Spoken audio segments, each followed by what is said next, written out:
अस्सलामु अलैकुम वरहमतुल्लाहि वबरकातुहू। मुहतरम सामिईन इकराम, और सूरत तूर ये भी मक्की सूरत है। इसमें जन्नत और जहन्नम के बारे में वाज़ेह नक्शा बताकर कह दिया गया, अब इख्तियार है कि तुम इस रास्ते पे जाना चाहते हो या इस रास्ते पर जाना चाहते हो। अल्लाह ताला बेनियाद है। और इसी तरीके से तूर पर तजल्ली ज़ाहिर हुई और तूर की उसके अंदर फजीलत और अहमियत बढ़ गई। और ये तूर का तारीख़ में जो है तूर और तौरात और इसी तरह बनी इसराइल का बड़ा इससे गहरा ताल्लुक़ रहा है। तो इसके अंदर ये भी तफसीलात आपको मिलती है।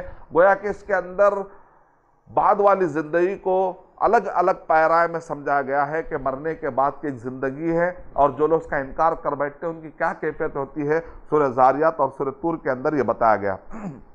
तो इंशाअल्लाह हम अल्लाह ताला से दुआ करते हैं कि अल्लाह सुब्हानहू व तआला मुझे और आप सबको ये तौफ़ीक़ इनायत फरमाए कि हम मुख्तसर तरीक़े से सूरों के बारे में कुछ ना कुछ मालूमात अपने जहन में रखें।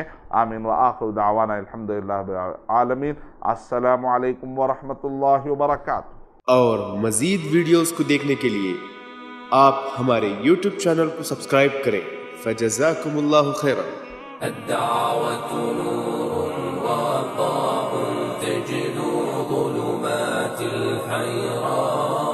منهج خير الناس جميعا لا يبلى عبر الأزمان.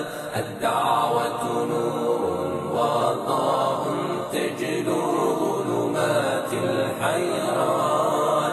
منهج خير الناس جميعا لا يبلى عبر الأزمان. فالحكمة تكسو